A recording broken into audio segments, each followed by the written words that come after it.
ఆచి chicken masala. Vijayawada terror link లో హైదరాబాదీ సైదా బేగం విచారణలో సంచలన విషయాలు వెలుగులోకి వచ్చాయి. మహిళలను ఉగ్రవాదం వైపు ఆకర్షించేలా సైదా బేగం బాధ్యత తీసుకున్నారని, ఆ దిశగా మహిళలను రిక్రూట్ చేసుకునేలా ఆమెకు ఉగ్రవాదులు టార్గెట్ ఇచ్చారని విచారణలో తేలింది. ఇప్పటి వరకు 42 మంది అమ్మాయిలను సైదా రిక్రూట్ చేసినట్టు పోలీసులు గుర్తించారు.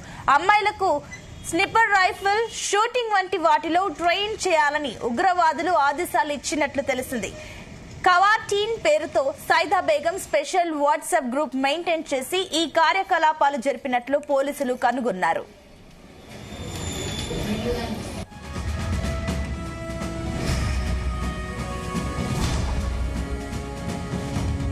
మరింత ఎక్కువగా యూత్ ఆకర్షితులను చేసి నెట్వర్క్ పెంచాలని జిహాదీ గ్రూప్స్ నుంచి ఆదేశాలు రావడంతో Osama bin Laden, Zakir Naik వీడియోలను షేర్ చేస్తూ అమ్మాయిలను ఉగ్రవాదం వైపు సైదా బేగం మలిచింది. ఇన్స్టాగ్రామ్ లో 40 అకౌంట్లు ఓపెన్ చేసి జిహాదీ వీడియోలు పోస్ట్ చేస్తూ యువతలో ఉగ్రవాదాన్ని ప్రేరేపించేలా ప్లాన్ చేసింది. మదర్సాలో మతపరమైన శిక్షణ అయ్యాక వెపన్ ట్రైనింగ్ కు సన్నాహాలు చేసినట్లు విచారణలో పోలీసులు కనుగొన్నారు. వాట్సాప్, ఇన్స్టా అకౌంట్స్ లో పోస్ట్ చేసిన సమాచారాన్ని పోలీసులు స్వాధీనం చేసుకున్నారు. సేకరించిన డేటాలో బ్లాక్ పౌడర్ మేకింగ్, పేలుడు పదార్థాల తయారీ వంటి వీడియోలు ఉన్నట్లు పోలీసులు గుర్తించారు.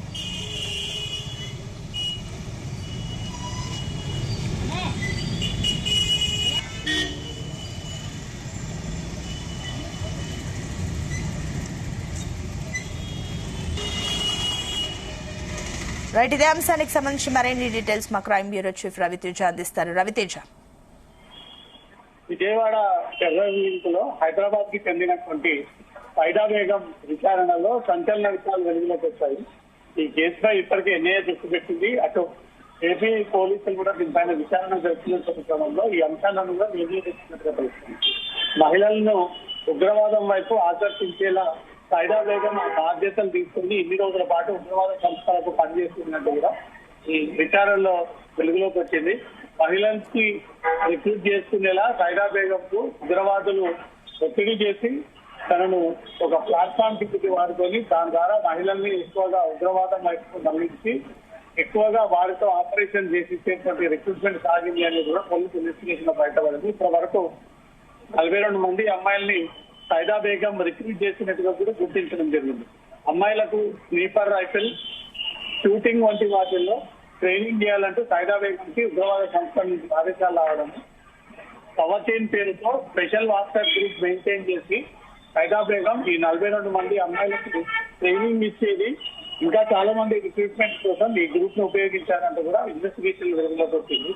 మరింత ఎక్కువగా యూత్ ని ఇస్లాం వైపు ఆకర్షితులను చేసి నెట్వర్క్ పెంచాలంటూ జిహాద్ గ్రూప్ నుంచి సైదా బేగం కి ఆదేశాలు అందినట్టుగా తన విచారణలో ఈ విషయాన్ని వెల్లడించింది. ఇందులో Osama bin Laden, Zakir Naik వీడియోలను షేర్ చేస్తూ అమ్మాయిలను ఉగ్రవాదం వైపుగా సైదా బేగం మళ్లించింది అనేది కూడా ఒక కంక్లూడింగ్ రావడం జరిగింది.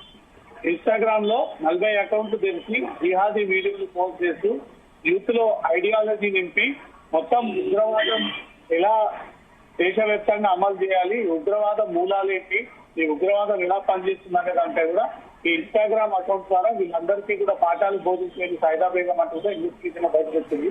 మదర్సాల్లో మతపరమైనటువంటి శిక్షణ అయ్యాక వెపన్ ట్రైనింగ్ కి సైదా బేగం సన్నాహాలు చేసింది. వాట్సాప్, ఇన్స్టా అకౌంట్ తో కూడా కుక్కల కొద్ది PDF ఫైల్స్ ని స్వాధీనం చేసుకున్నటువంటి పోలీసులు బ్లాక్ పౌడర్ మేకింగ్, పేలుడు పదార్థాలు వంటి వీడియోలు కూడా తను సేవ్ చేసి పెట్టుకొని అవి నిత్యం ఈ మతం వైపుగా ఎక్కువగా ఆకర్షితులైనటువంటి వారికి ఈ వీడియోలో చూపించి బోధించేది అంటూ కూడా ఇన్వెస్టిగేషన్ వెలుగులోకి వస్తుంది. మరి ఇంకొన్ని లోతైనటువంటి విచారణ జరుపుతా ఉన్నారు. సైదా బేగం ని కలిపితే అనేక లింకులు కూడా బయటకు వచ్చేటువంటి అవకాశం కనబడతా ఉంది. ఈ 45 మందిని ఉగ్రవాదం వైపు మళ్లించడంతో పాటు అనేక మంది యువతను ఇంకా తన వైపుగా తిప్పుకొని వెపన్ ట్రైనింగ్ ఎలా కాల్పులు జరపాలి, ఎలా పేలుడు పదార్థాలను ఉపయోగించాలనే దాంట్లో కూడా దృష్టి పెట్టినట్టుగా ఈ ఇన్వెస్టిగేషన్ లో వెలుగులోకి వచ్చింది. Right, thank you Raviteja.